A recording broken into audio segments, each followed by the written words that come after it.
See how it goes. We are going to do development environments. And what I did is I got, well, me by default, and then I harassed Bennett and Noah into kind of showing what our screens look like when we're doing coding and like the tools we use, like how we do it, and kind of like why we made those choices. Everything from like I'm going to talk about like fonts, color scheme, all kinds of stuff. Why we made those choices and the things that we think we might be able to improve on it. So we're going to kind of each take 5 to 10 minutes to kind of show you around how we work, and you guys can ask questions. And then I'm kind of hoping that maybe some of you will feel the urge or the desire to share your screen and maybe ask questions about like, is this right? Is this kind of a good idea? Or maybe you guys have some really cool tools in your development environment that we might want to use. So I'm just going to kind of get started and we'll see how this goes. And feel free to interrupt me and ask questions. This is meant to be more of a discussion than like a tutorial because, yeah, I know that there's things that I could definitely change. So I'm going to start. So there's a couple different contexts that I do work in. And so I'm going to start with like kind of my default, but then kind of show you some of the other tools that I use to connect to things. So my default, and this is largely from discussion with like Scott, Noah, and kind of, picking things from each other, is VS Code. And the reason we've arrived at VS Code largely is it's pretty lightweight. So out of the box, it doesn't really do a heck of a lot. And that's kind of really nice because you can really customize it for what you want. And so let me share my screen and pull it up.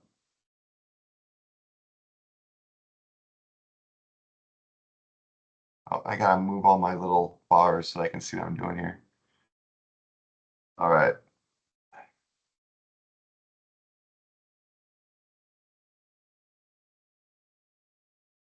So like out of the box, you just get this like screen and you can like create text files, and that's pretty much it. Like it doesn't do like syntax highlighting really or anything like that. So the first thing you do, or that we do, is go to extensions and download stuff. So I got all kinds of things installed, but really it's kind of like three main things. There's like, so like we came to here from like Jupyter notebooks, which are great, but if you can run on your local machine or you can pull it up with the remote desktop on the test bed. But when you run it remote, it can be a little slow or laggy as the graphics come back. So this is really cool because you can run Jupyter locally and it will connect to whatever server you want. You can use all of your Jupyter environments, your Python conda environments on the server. So this Jupyter is really slick. I think most of these came down in like one, yeah, in this Jupyter package. So this Jupyter package bundles up all these 4 Jupyter extensions that you need to do cool stuff with Jupyter. So now when I go to File and I do New File, I have a Jupyter Notebook option, which I didn't before. You'll also have R. R is another plugin that I did because I don't really use this for R too much, but I'm starting to kind of play around with that a bit. And so those will do like syntax highlighting in R, so I can like at least look at R documents and it will have all the keywords highlighted for me. The other big extensions that I get are the Python ones, Python and Pylance. These allow you to do syntax highlighting with Python. Pylance is super cool because it will detect what version of Python you're using and do like autocompletes for like keywords and stuff. Oh, Bennett, go ahead. Just out of curiosity, and it's fine to defer till later, but are people still using Jupyter Notebook in preference to Jupyter Lab? Oh, so I put lab on the Cairo test bed, and our documentation shows you how to start Jupyter Lab. I like it better because you have like the file browser. It's just a little bit more, robust in terms of like features. But yeah, I don't know. I think that's a question for the group when we get into more discussion things. But I like lab just because I have all the options there for me. And I can do a couple of like a little more things. It has, I think, does Notebook have the terminal?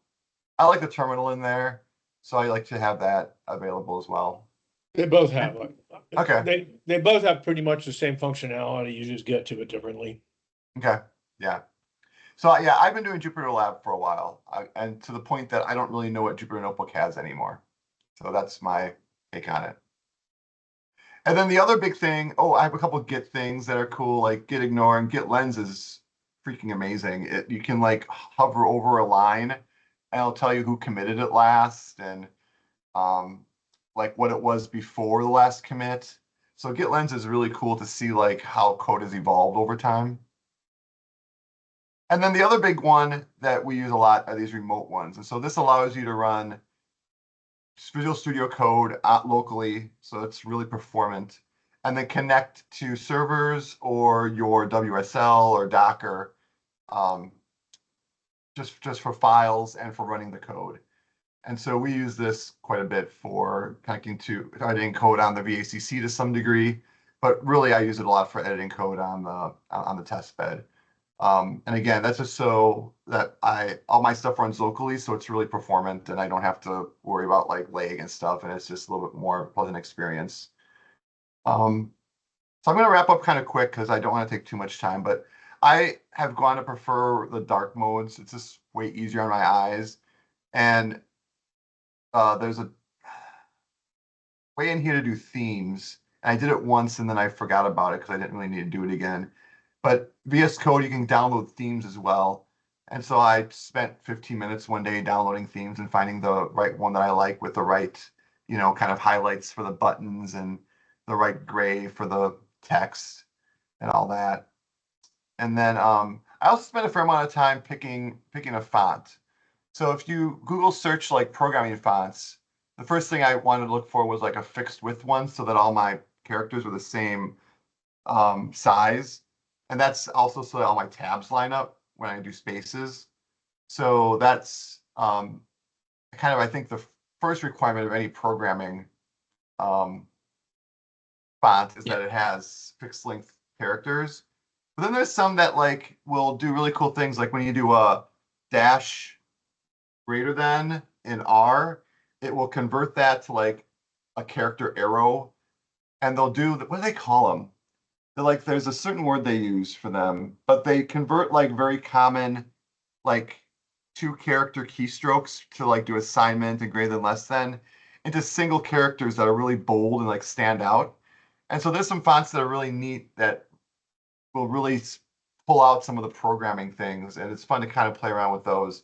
I end up not going with those because I didn't really like how they compressed my multi-stroke characters into one, but I did see the advantage to doing that, and so that was kind of fun as well to play around with. So any like initial questions to get us started about how I have things set up? Would you? We've had this conversation, but perhaps just talk about the whole space versus tab, and you can have your IDE force you to a standard. So when you're cutting and pasting things in, it says, "Hey, I better map that." Yeah. You ask 3 developers that question, you get 3 different answers. We've had this discussion, we've settled on spaces, and I think we've settled on spaces because a space is a space in whatever editor you pull it up in.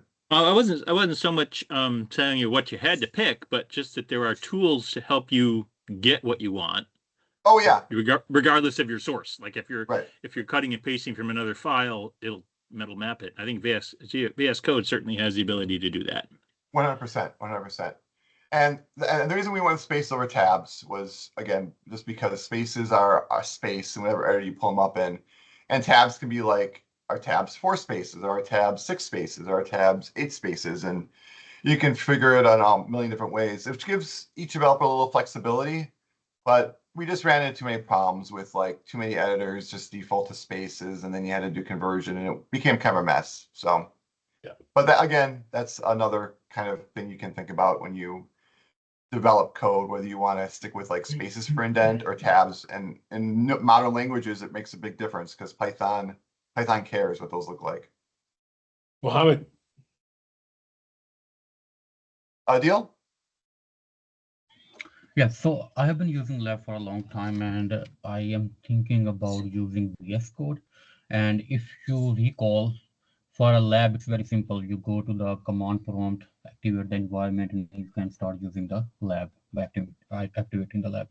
But is it possible? I think that it is possible for Visual Studio Code that we can have a environment installed, and in this way it won't, we won't have to worry about, we can just simply install the packages there, and then we can start using lab directly from there. I'm wondering what is the process if we Yeah. have to use the environment So there.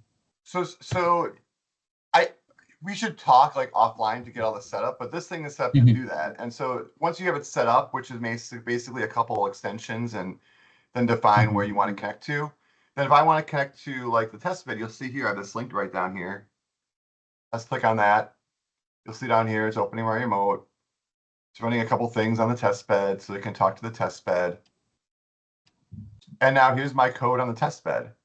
And if I want to do a Jupyter notebook there, new file, Jupyter notebook, I can start typing code in there and running it. And I select my kernel over here, and I can choose either existing. Usually I get a Jupyter option. I don't know why that's not showing up. But I can choose any Python environment that's installed on there. So these are all the Conda environments that are on that test bed, right? So I just pick the one I want to use. And there I'm off and running. So once you get it set up, it's super slick. And again, you can do all the same kind of like font and color and theme configurations here that you could in writing regular code. And for me, this is just a little bit more performant, right? I don't have to wait for the graphics to come back. And so I've kind of really shifted to this lately.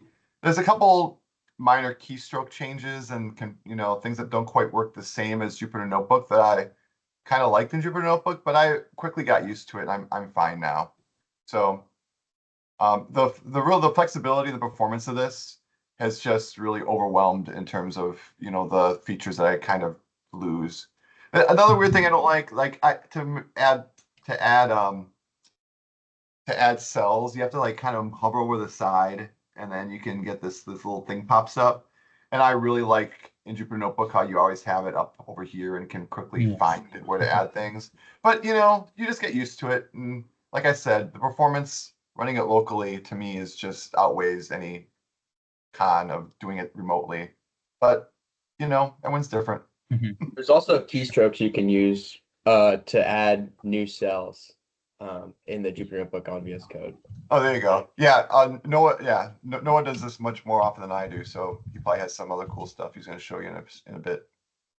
It's I guess it kind of goes without saying that Pat is working remote all the time.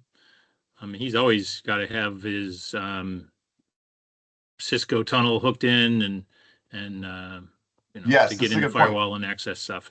Some of us are bimodal. Sometimes we're sitting inside the firewall and can skip a couple steps. Sometimes, like today, I'm working from home, so we have to have the tunnel set up.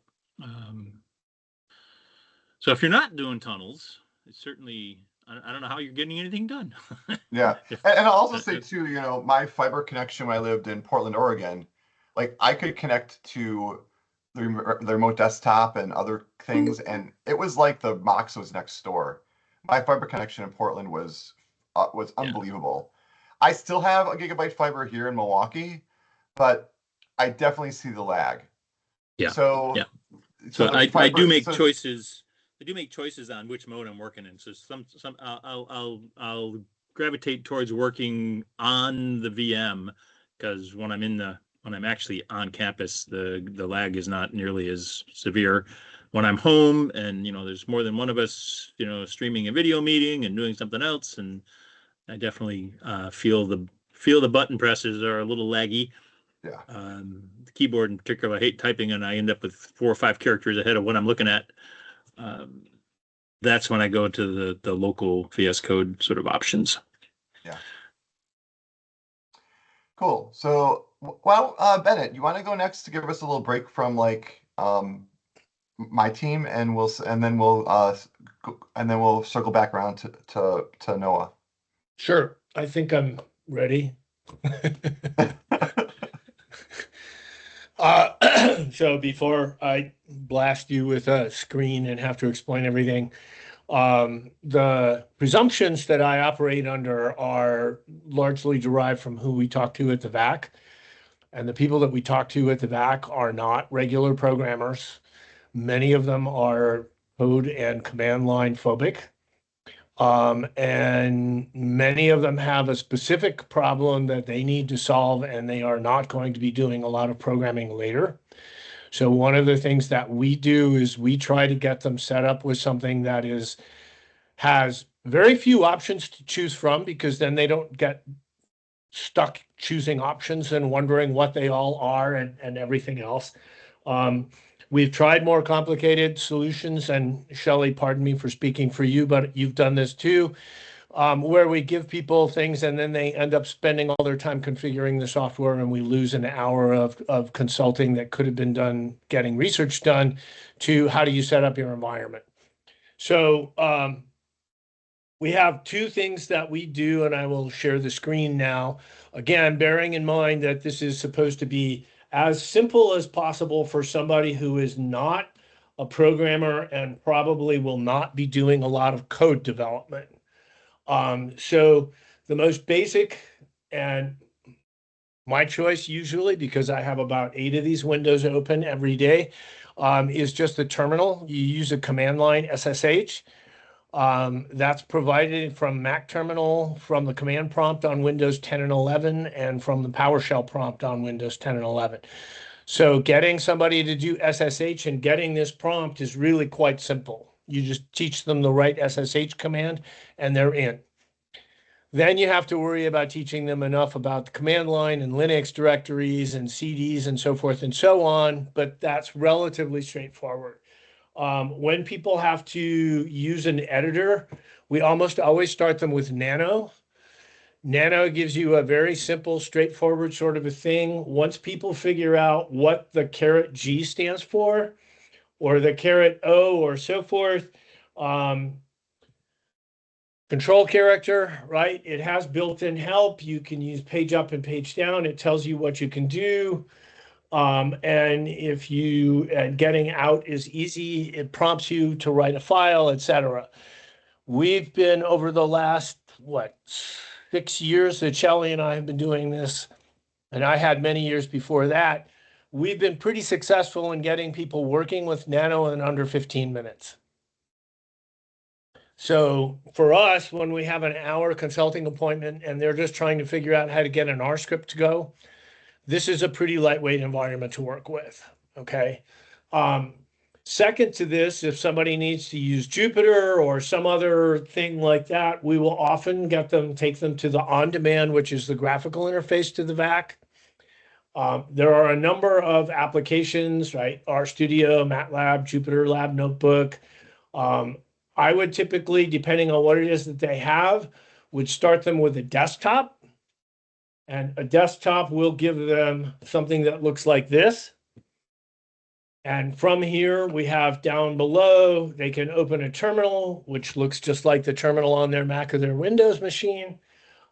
You can also go, if they know what they want to edit, you can go here to accessories, and they get a gedit editor, which has a very simple menu.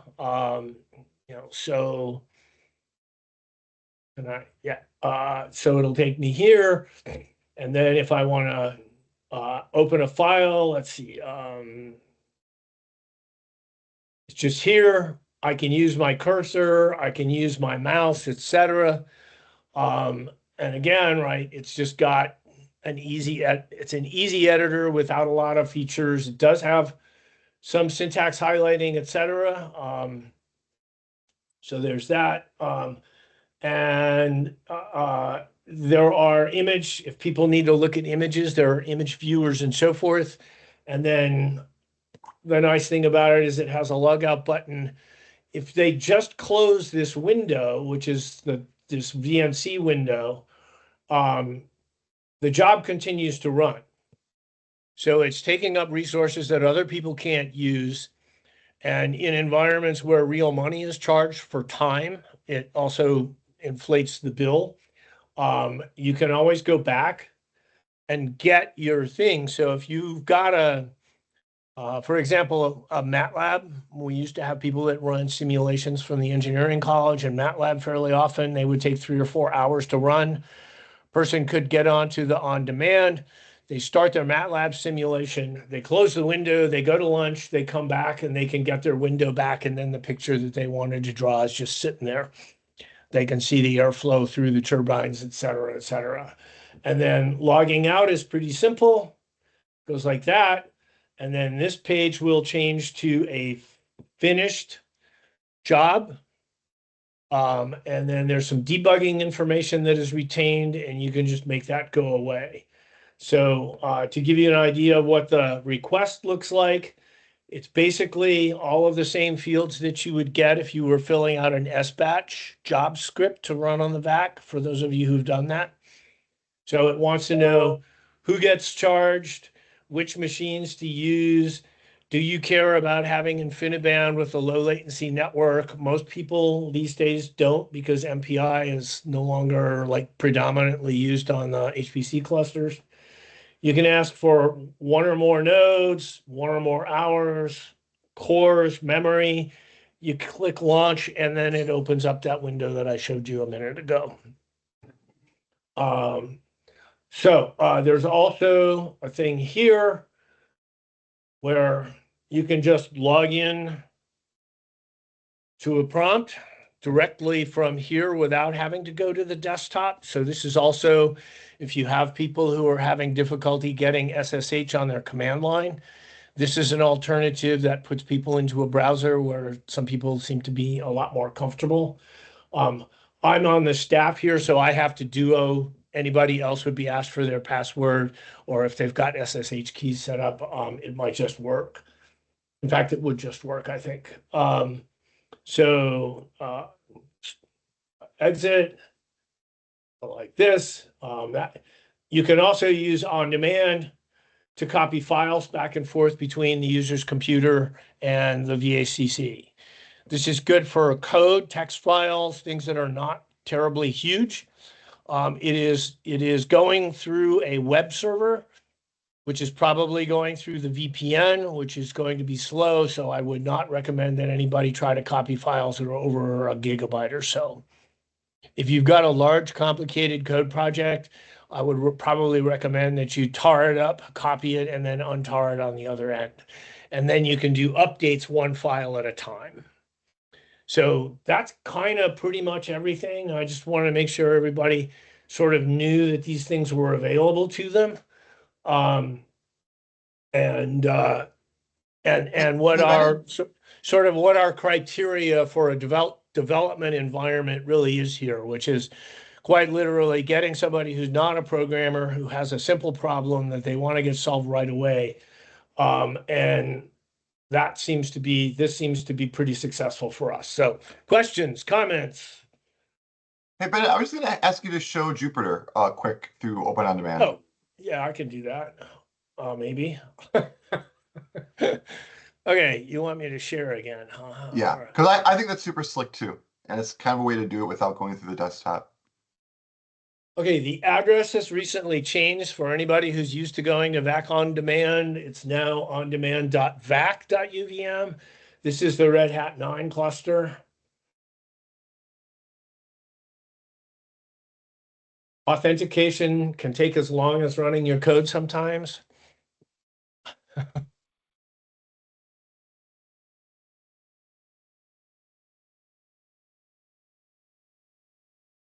Yeah, I'm still connected. I'll stop that.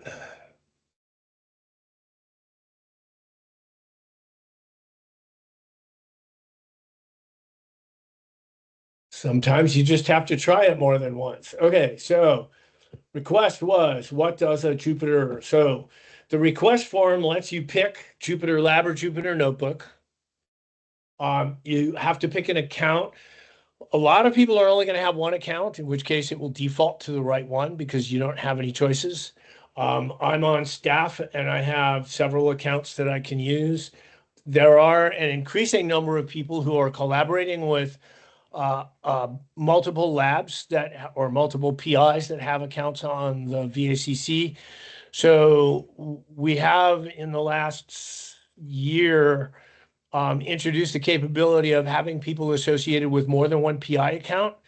So if you've got two PIs that have a heavy processing requirements, they can request that you be added to their account as a supplementary account, and that way they get charged properly. And when we look at how much they're using, we get accurate reports.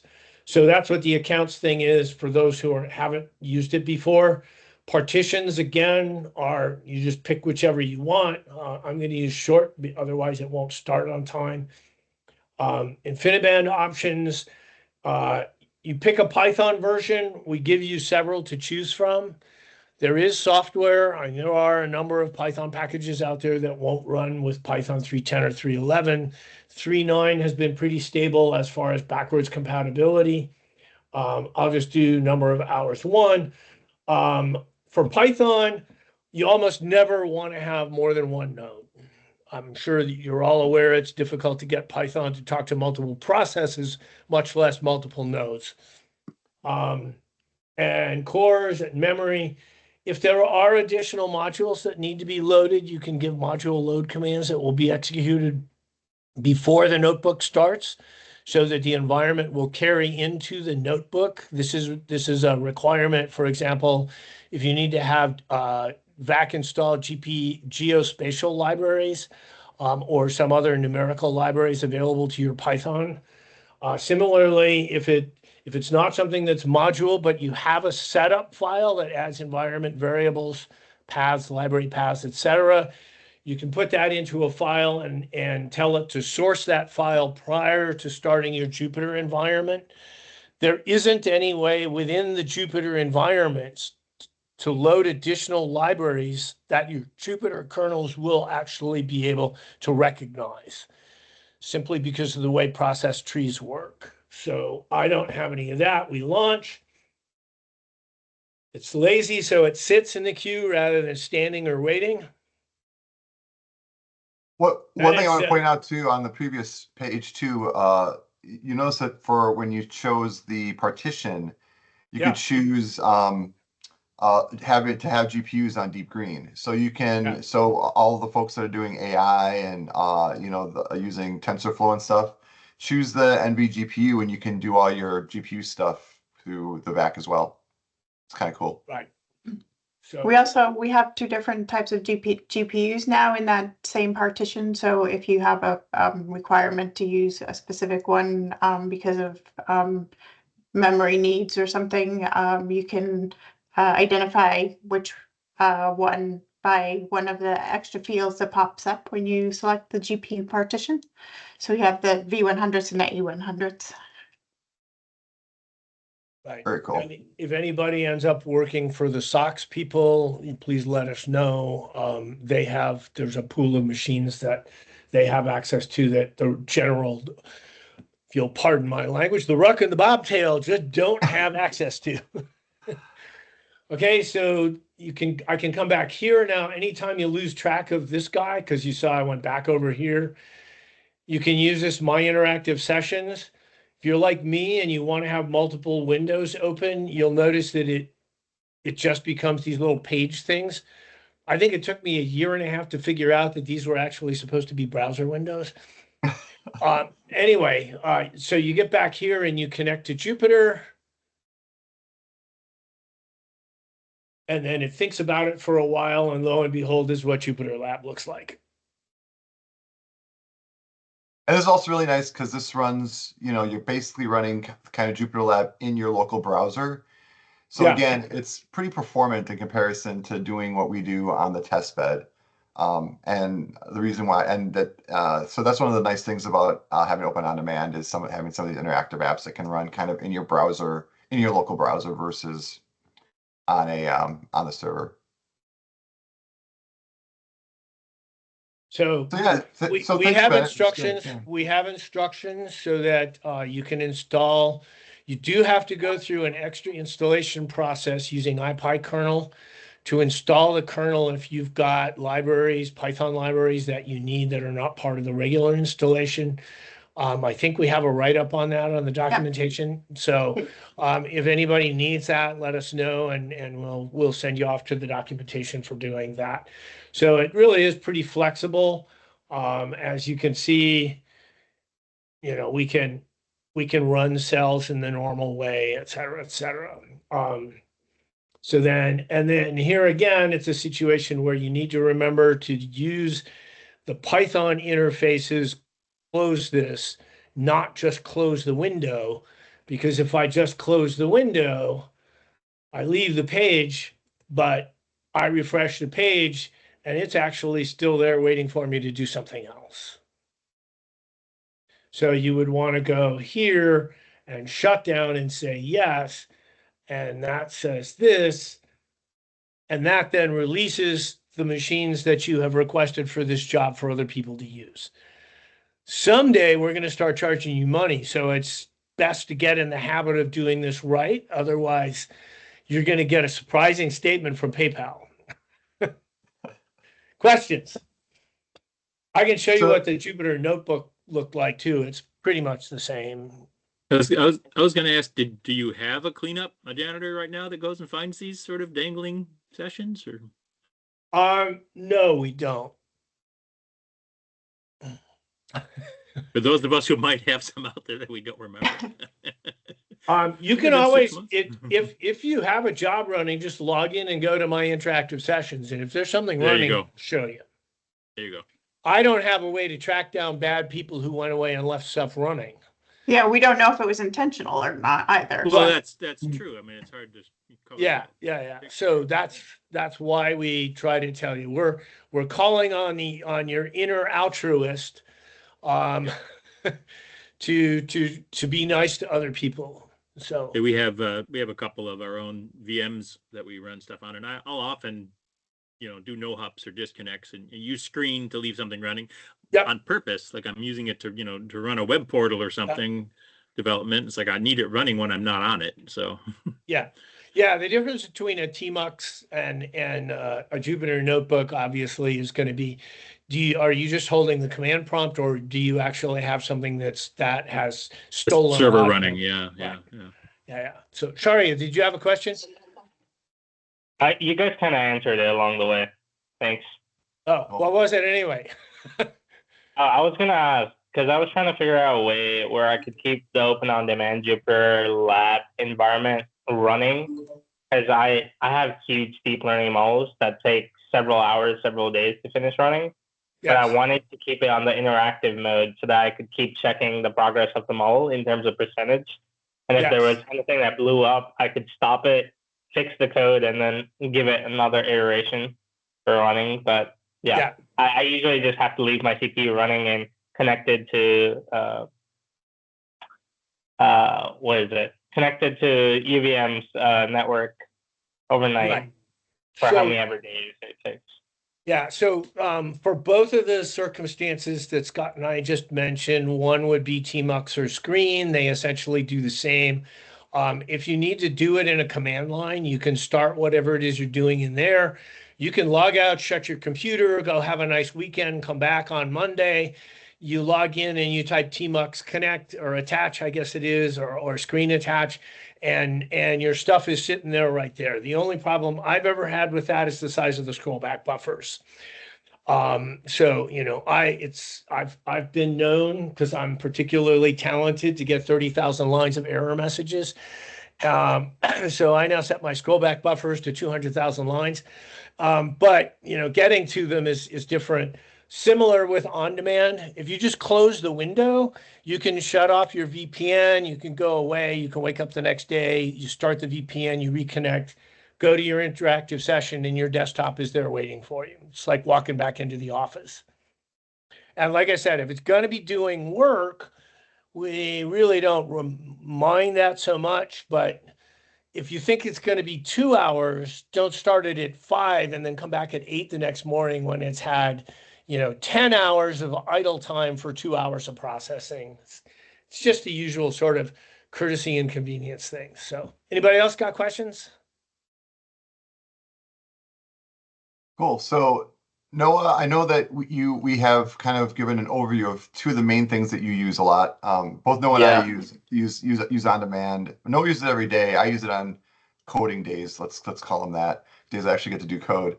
I know Noah uses them in like kind of combination, so I wanted to get his perspective on like kind of using them together and what he uses for what. And so maybe you got like about, let's say, like 5 or 10 minutes. Sure. Yeah, I do most of a lot like of my development SSH to the VAC login through VS Code.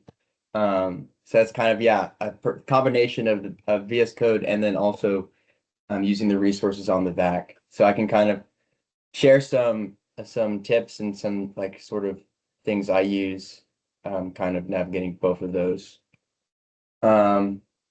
So here's just starting from the VS Code window. I see I have a workspace that's SSH into the login node. And what a workspace is kind of in VS Code, kind of just keeps all of your files, folders, settings for a particular use workspace all in one place. So when I open my workspace, I automatically SSH'd into the VAC. You can see in the bottom right, connected. And this is basically where I left off yesterday or this morning. I have folders. This Explorer doesn't actually represent like any specific directory. This is kind of my workspace kind of file explorer. So I added a repository that I work on, and I added this little notebooks folder, and you can add other folders to your workspace through like this file menu. You can save a new workspace. So this is sort of my development workspace for this forecast workflow repository. Before I forget at the end, whenever I'm done working on for the day on the login node, I do this very important thing that Bennett told me about, which is kill VS Code server on host. So this is the equivalent of like shutting down your Jupyter Lab or Jupyter Notebook that you created through Open On Demand. Like what Bennett was saying, you can't just like exit out and close the window. You have to kill the server. For me, it would be on the VAC, and then that would end the server. And then see bottom right popped up, kill the server. Can't really tell just based on the interface that anything changed, but you just really want to make sure you see that message that said you actually killed the server, and then you can close your window. But because I don't want to actually end it yet, I'm just going to reload to restart the server. So yeah, what I do, and I'm saying a lot of my development, is I sort of have these like notebooks where I'm like working on stuff, because it's interactive. I choose my Python kernel, just like Pat talked about. Oh yeah, on those keystrokes with Jupyter notebooks, it's usually I forget what it is on Jupyter Lab. Maybe it's control or something. But on the VS Code notebooks, it's escape. So if you tap escape and then A, it creates a new cell above. Escape B is a new cell below. You can do escape X to cut, escape C, copy, escape V to paste cells. So those are just those keystrokes. Escape and then usually what the character is for whatever action you're trying to do. And then the other really cool extension in VS Code that I use a lot that I find really helpful, especially if you're working in a repository and are doing commits and that kind of development, is this extension called GitLens. I should have installed already. This is what it's called, GitLens. I think it was in one of the lists that Pat sent in his email for the seminar. But you install that. You can you basically tell it, select the folder that your repository is in, and then it has this little browser here, or it shows up once it's installed down here, like near the terminal bar. And what's really neat is that it kind of has this graphic interface for your commit graph, or like your commit tree. For your GitHub repository. So it shows you like what branch I'm on, all the commits, the history of those commits, where main is at. So you can see right now I'm working on a branch that's 2 commits ahead of main.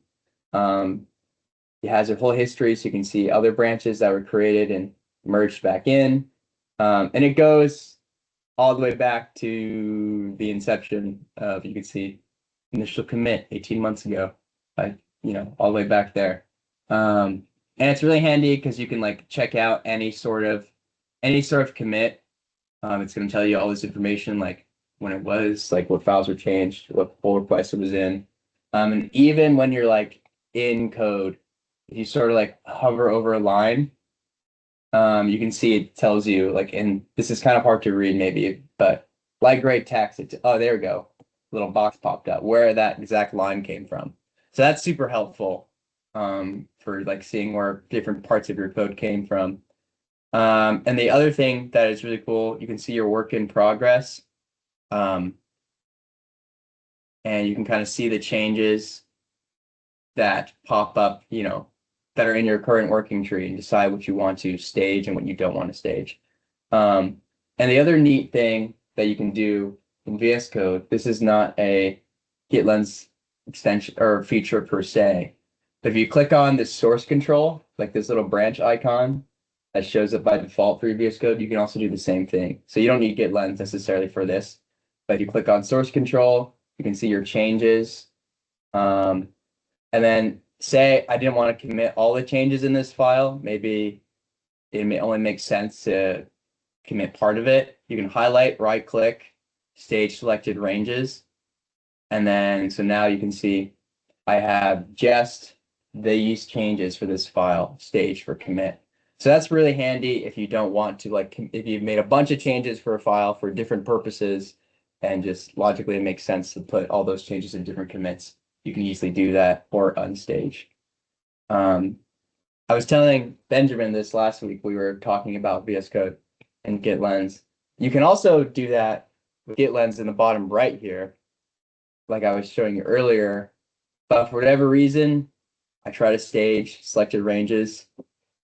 Doesn't work whenever I open my changes from GitLens on the bottom right. I did some troubleshooting, spent like 45 minutes on it, decided it wasn't worth it, because it does work whenever you open the working changes from VS Code. So that's a weird little bug.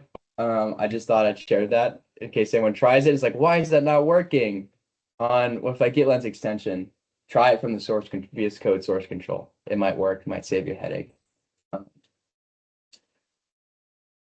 And yeah, I mean, that's kind of the gist of my workflow. And yeah, again, GitLens, really powerful, really helpful if you're doing stuff with GitHub, that kind of development. But yeah, any questions about that extension or any of the VS Code stuff? Oh yeah, Shelly. Yeah, I'm just curious how long you and Pat or anyone else who wants to comment have been using VS Code, and was there a lot of pain adjusting to getting used to it and figuring out how to make it work for you, or was it pretty easy to get up and running? For my part, I'd say it was pretty easy to get used to. I guess before VS Code for Python, it was like when I started out, it was just Sublime text editor, test, or Jupyter notebooks, just like, or Jupyter Lab. So I really like how VS Code has this kind of workspace concept where you can add different files or different folders, different directories. And then I think it's really cool how you can have your notebooks side by side from a file, so you can really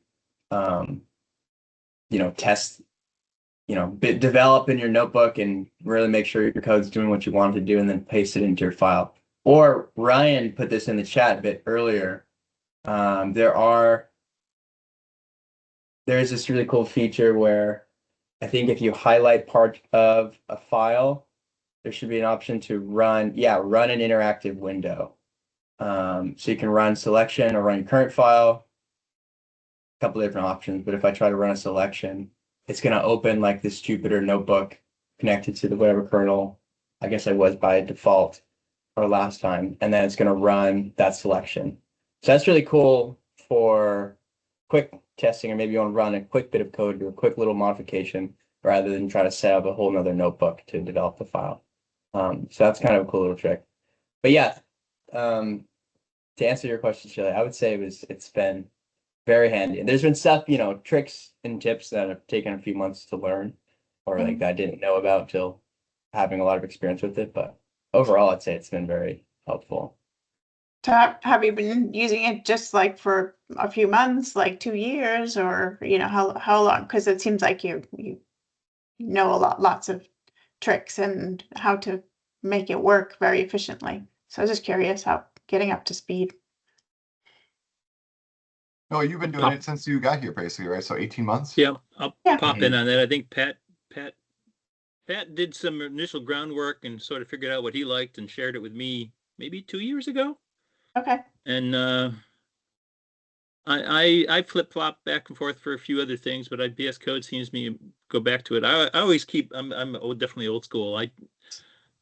I keep my VI hotkeys in my pocket because you never know when you land on a system you're not familiar with what they have installed, but VI is always there. If you have to go in and just browse some lines or tweak some characters, I just I keep that sort of lowest common denominator at least fresh enough to use. Hotkeys in your pocket are great in cold weather too. Yeah, exactly. Sorry for the bad humor.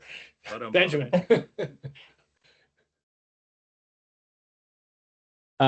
Yeah, I am new here and definitely like have less dev experience than like pretty much everyone here. My only experience is in R and RStudio, and so when I got here, like learning VS Code was through Pat and Noah. And Noah and I had a meeting last week, like going over like the similar workflow stuff, like just trying to get up and running. But as someone who has like no dev experience, like VS Code feels like a pretty like easy port. So like that's like just a beginner's perspective. So if you already have experience using other things, I think it'd be pretty quick. Nice. And when Benjamin says new, he means like less than a month. So I'm happy to hear him say that because I was curious about his perspective, him being the newest member on this group. And for me, Shelley, so the thing I really like about VS Code is that you can open it up and you can pretty much do stuff like day one, just edit files, and that's super nice. And over the course of us using it, probably like 2.5 years in now, we've developed we've kind of added on to it gradually, and we get more and more sophisticated as we go. And so I really like that idea that, it out of the box, it's super simple. It does what it needs to do. And then over time, you can kind of add to it and then build in Git stuff and CI, CD stuff. And it just really has all these, the extensions are really powerful, and it really allows you to kind of grow at your own pace and to the point where you need to stop growing. You don't need to grow anymore. So I really like that it's really good for that. Whereas like most IDEs, you jump in and you have everything right there day one, and it's just too much. It's just too much. And with VS Code, it's exactly what you need it to be, and you can kind of grow into it. Bennett? So I was just going to make 2 comments for Benjamin. One is if you have previous experience in RStudio, and I think Shelley probably concurs, we would always recommend Jupyter Lab over Jupyter Notebook because the interface between Jupyter Lab and RStudio is really quite similar. They fed off of each other, and they've tried to come up with something that looks and functions pretty equivalently across platforms. So I found that my problem with Virtual Studio Code is that it can be so incremental. And as it becomes more sophisticated and more efficient, it also becomes more complicated with more keystrokes to learn and so on and so forth. I mean, I used to work with a guy who programmed 14 hours a day in VI, and he could do amazing things with colon prompt. I mean, I've never seen anybody fluent in regular expressions who could just type one out and it would work the first time. But, this guy was one of the Kerberos primary code developers. So that's in its own issue, right? Is how complex is it? If you've got an environment that depends on some of those more sophisticated features, that steepens and lengthens both the sort of the startup time when somebody new like Benjamin just joins the team. Whereas if you can make the most out of sort of not quite so featureful tools, you can get people up to pretty much full speed much more rapidly. And then they spend more time writing your code and less time learning your environment. That's always been mine. Now, on the other hand, neither Shelley nor I write code all that often, right? For the most part, we're working with other people who are either using somebody else's code or they're writing it. They're the ones that are doing the writing. We're sort of the, Shelley and I are the AI of VAC. They type in, "Hey, Bennett," and then they type their thing, and hopefully my large language model will come up with a coherent answer for them. So we're only writing code part-time. If you're spending more than 2 or 3 hours a day actually writing code, original code, that's the point at which I think one of these environments that's more sophisticated really is going to pay off. And that's the line that Shelley and I always are trying to figure out. It's like we've got people and maybe they're writing code 1 or 2 hours a week, and the rest of the time they're waiting for results. And so we want to try to fit the tools that we give them and the kinds of advice that we give them so that they're not thinking that the computer part is taking valuable time away from their research part. So, Very well said, Bennett. Very well Just- said. I 100% agree. Yeah. just to clarify why Shelley and I sound like, we're these rabid primitivists. Sharia, do you have something? I was just gonna add to VS Code being a very nice IDE across multiple languages as well. So I transitioned from C++ into Python, and it's just horrible switching IDEs every time you have to switch a language. So just getting an IDE that's lightweight, fast, supports library imports, supports team collaboration software. Like I'm pretty sure Visual Studio has Azure DevOps interaction as well. Yep. So I can do a whole bunch. It's been my favorite IDE so far. My old institution used to make us or force us to use Visual Studios, which is a counterpart of one of the Visual Suites. But that was just a lot heavier and took so long to load that you might as well just give up and use an online interpreter instead. The Visual Code is a pretty enhanced, lightweight version of that. It has been real nice to use. Hey, at least they didn't make you use Eclipse. Then you have to learn Lisp and Emacs.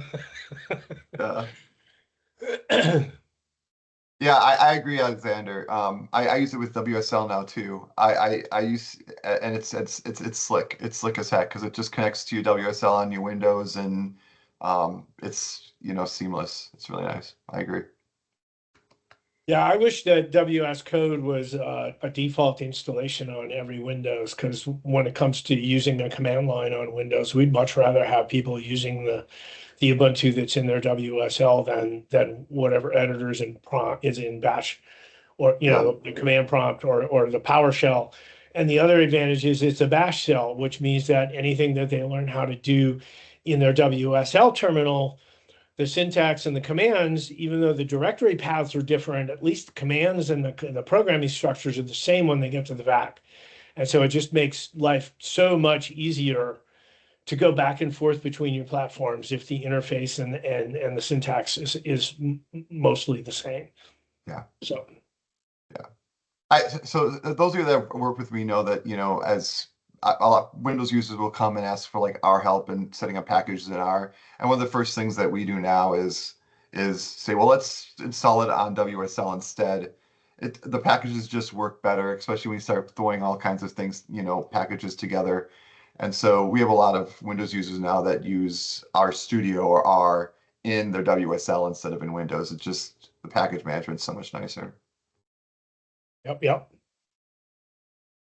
All right, so I'm gonna stop recording, and but before I let you all go,